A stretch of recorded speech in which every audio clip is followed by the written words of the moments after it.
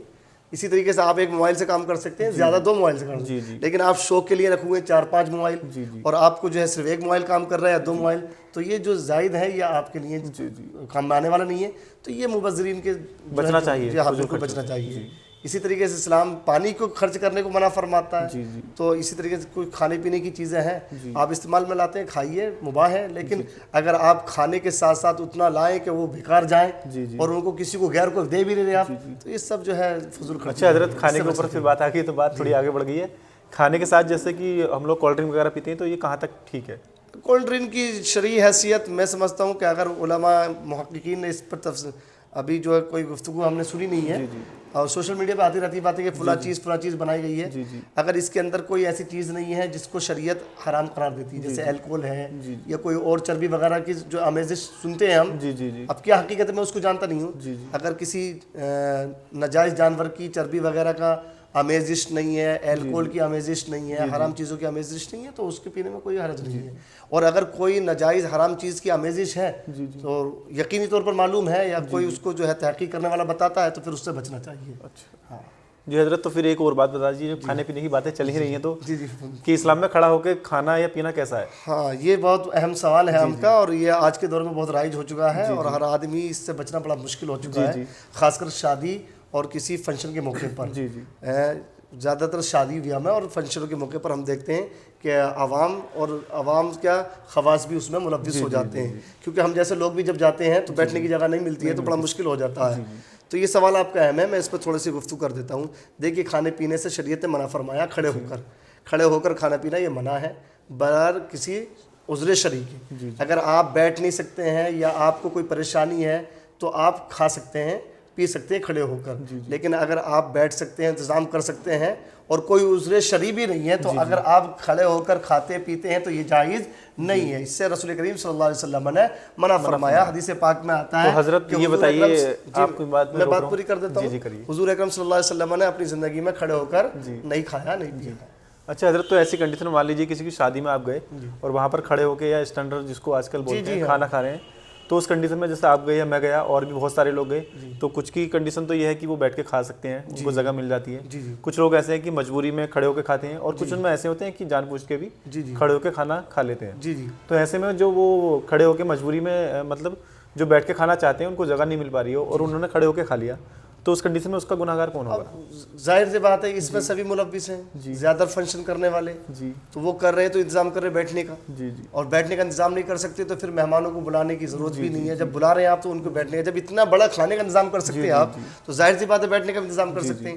تو اگر اس کے باوجود کسی کو کھڑے ہو کر کھانے کی مجبوری ہو گئی ہے تو میں کہتا ہوں حتی الوسع اس کو کوشش کرنی چاہیے کہ بیٹھ کے کھائے. اچھا حضرت، ایک اور بار اگر وہ نہیں بیٹھ سکتا ہے تو پھر کھا لیا تو ظاہر سی بات ہے کہ اس کو جو ہے اتنا بڑا گناہ گار تو نہیں ہوگا، لیکن اس سے پھر بھی بچنے کی کوشش کریں. اچھا حضرت، کئی بار ایسا ہوتا ہے ہم لوگ بارات وغیرہ میں، آپ بھی جاتے ہیں ہم بھی جاتے ہیں، تو ساری بارات کو تو اسٹینڈرڈ لیول پہ کھلوا دیتے ہیں، لیکن جو مین بندہ ہوتا ہے شادی میں وہ خود بیٹھ کے کھاتا ہے، تو اس کے لیے کیا کہنا چاہیں گے؟ ظاہر سی بات ہے کہ یہ اس کو بھی پھر کھڑے ہو کے کھانا چاہیے نا. طریقہ غلط ہے. آپ جو ہے وہ بیٹھ کے کھا رہا تو وہ تو شریعت کو فالو کر رہا ہے ایسا لگتا ہے، لیکن اوروں کو آپ کھڑے ہو کے کھلا رہے ہیں تو یہ توہین ہے ان لوگوں کی جن کو آپ کو کھڑے جو لوگ بارات میں گئے ان کی توہین ایک طرح سے. ان کو بھی انسان سمجھیے. کیا کہنا چاہیں گے آپ؟ ہاں تو میں سمجھتا ہوں کہ جب آپ دولہا کو اور اس کے ساتھ والوں کو بیٹھ کے کھلا رہے ہیں تو میں کہوں گا لوگوں سے کہ آپ ان لوگوں بھی تو مہمان ہیں، وہ بھی مہمان ہیں. میں بھی یہ کہہ سکتا ہوں کہ میری اپنی جو سمجھ ہے کہ جب بارات میں ایسا کچھ طے ہوتا ہے کہ سامنے والی پارٹی آ رہی ہے کوئی بارات لے کر، اس کی ریکوائرمنٹ ہے کہ میں اسٹینڈر لوں گا، تو لڑکی والا بھی یہ بات اس سے کلیئر کر دے کہ آپ کو بھی کھڑے ہو کے ہی ملے گا. جی کھڑے ہو کے ملے گا تاکہ جو ہے اس کو شعور آ جائے کہ اور لوگ بھی تو انسان ہیں. باقی کے لوگ تو پریشان رہتے ہیں، خود کے لیے چیئر پڑ جاتی ہے، ٹیبل مل جاتی ہے، خود تو کھا رہے ہیں اور پریشان ہے. تو یہ پریشان کرنا صحیح نہیں ہے. جس طرح آپ کی عزت ہے اوروں کی بھی عزت ہے، اور بھی مہمان ہیں، آپ بھی مہمان ہیں، تو اس لیے سب کا ادب رکھا جائے اور ادب اسی میں ہے کہ بیٹھ کر کھانا کھلایا جائے اور کھایا جائے. حضرت جیسا کہ آپ دیکھ رہے ہیں دنیا میں بھی اور آس پاس کے ایریے میں بھی ہم لوگ دیکھتے رہتے ہیں کہ بہت سارے لوگ کام میں اتنے زیادہ بزی ہو جاتے ہیں کہ نماز ٹائم پر نہیں مل پاتی ہے ان کو. یا کئی لوگ ایسے ہوتے ہیں کہ آپ جمعے کی نماز میں ہم دیکھتے ہیں جماعت ہوتی، کئی لوگ بھاگ جاتے ہیں اپنے کاروباروں پر. تو نماز کو اور اپنے بزنس کو دونوں کو کیسے میں کہہ سکتا ہوں کہ ایک سسٹمیٹیکل یا بیلنس کیسے بنایا جائے؟ بیلنس کیسے بنایا؟ جی جی ہاں، بہت اچھا سوال ہے آپ کا، اور یہ اس دور کے حساب سے اہم سوال ہے. جی جی میں اس پہ آپ سے عرض کروں گا کہ جس طرح ہماری زندگی میں نماز ضروری ہے، جی جی اسی طریقے سے ہماری زندگی میں ہمارا کھانے پینے کے اسباب اور جو ہے رزق کے لیے محنت کرنا بھی، جدوجہد بھی ضروری ہے. تو ظاہر سی بات ہے دونوں کام ضروری ہیں. اگر ہم نماز پڑھتے ہیں اور کھانے کمانے سے بچتے ہیں تو ہماری زندگی کے جو معاملات ہیں وہ رہ جائیں گے. اور اگر ہم کھانے کمانے میں رکھتے ہیں تو پھر عبادت سے محروم رہ جائیں گے. بالکل. تو اس کو ضروری ہے کہ ہم دونوں کو جو ہے لے کر چلیں، بیلنس بنائیں. لیکن آج کے دور میں انسان نے اس بیلنس کو خود خراب کر رکھا ہے، اور وہ اس طرح خراب کر رکھا ہے کہ انسان کی خواہشات اور اس کی جو ہے حوث بڑھتی جا رہی ہے. اگر انسان کے پاس اس کی ضروریات کے لیے چیزیں ہیں بھی تو اس کے باوجود بھی انسان اس کو ڈبل کرنے کی کوشش کرتا ہے، بلکہ ٹیبل کرنے کی کوشش کرتا ہے، اور انسان کی جو ہے یہ خواہش طویل ہوتی جاتی ہے. اس عمل طول کی وجہ سے، یعنی اس لمبی آرزو کی وجہ سے انسان کا بیلنس خراب ہو رہا ہے. اب رہا معاملہ یہ کہ بچوں کو کیسے کھلائے، اپنے آپ کو کھلائے. تو قرآن فرماتا ہے رزق تو ہم دیتے ہیں نا. اللہ فرماتا ہے ہم نے تم کو پیدا کیا ہے، رزق ہم دے دیں، لیکن ہم نے تم کو پیدا کیا ہے تو اپنی عبادت کے لیے پیدا کیا ہے. عبادت کرو گے تو رزق میں برکتیں ہم دیں گے. تو ظاہر سی بات ہے اگر آپ نے ٹائم ٹیبل سے عبادت کی ہے اور اسی اعتبار سے آپ کام کر رہے ہیں اور آپ جو ہے لمبے خرچے اور لمبے من میں یہ بھی یقین کر لے کہ اللہ رب الروزی دینے والا ہے. جی بالکل، اللہ ہی روزی دینے والا ہے. یہ بھی اگر کوئی انسان یقین کر لے اس بات پر، مطمئن ہو جائے، تو میں مانتا ہوں کہ اس کو یہ دقتیں نہیں پڑیں گی. دقت نہیں پڑیں گی، اور کوشش بھی کرے. قرآن فرماتا ہے نحن نرزقکم وایاکم، ہم تم کو بھی کھلاتے ہیں اور تمہاری اولاد کو بھی کھلاتے ہیں. تو قرآن پاک فرماتا ہے رزق تو ہم دیتے ہیں، ذمہ داری ہماری رزق دینے کی، تم صرف کوشش کرو. لیکن کوشش کا مطلب یہ نہیں ہے کہ آپ جو ہے سارا وقت جو ہے کاروبار میں لگا دیں، نماز کے لیے نکالیں. آپ نماز پڑھیں، فجر کی ٹائم کا لحاظ رکھیں، وقت کا لحاظ رکھیں، ٹائم سے سوئیں، ٹائم سے اٹھیں، اور اپنے کام کو اسی ٹائم میں لگائیں. جتنا کام ہے وہ کام کے اعتبار سے ٹائم کو وقف کریں، اور پھر اس کو واقعی وقت کو نماز میں لگائیں. انشاءاللہ تعالیٰ میں سمجھتا ہوں کہ دونوں کام ہو جائیں گے. میرا بھی حضرت ایسا ماننا ہے کہ نماز کسی بھی کام میں رکاوٹ نہیں ہے. نہیں بنتی، نہیں بن سکتی. آپ مسجد میں نماز پڑھ لیں، ٹھیک ہے، نماز اب وقت ہو گیا، آپ سفر میں ہیں، وہاں آپ 5 منٹ روک کے گاڑی نماز پڑھ سکتے ہیں. اگر کہیں آپ جو ہے باہر ہیں وہاں نماز پڑھ سکتے ہیں. تو نماز کے لیے آپ کو کتنا ٹائم چاہیے؟ زیادہ 10 منٹ 15 منٹ، اس سے زیادہ تو اور ٹائم لگتا نہیں ہے نماز میں. آپ کا سارا وقت تو نماز میں نہیں لگے گا نا.